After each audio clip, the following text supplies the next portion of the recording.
When the warthog lies down, it's a signal to the mongoose. It means he wants to be groomed.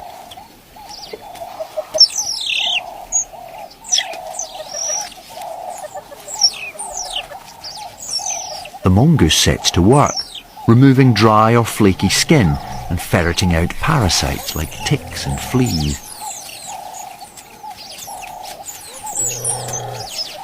They may act as skin therapists, but they don't go easy on their clients.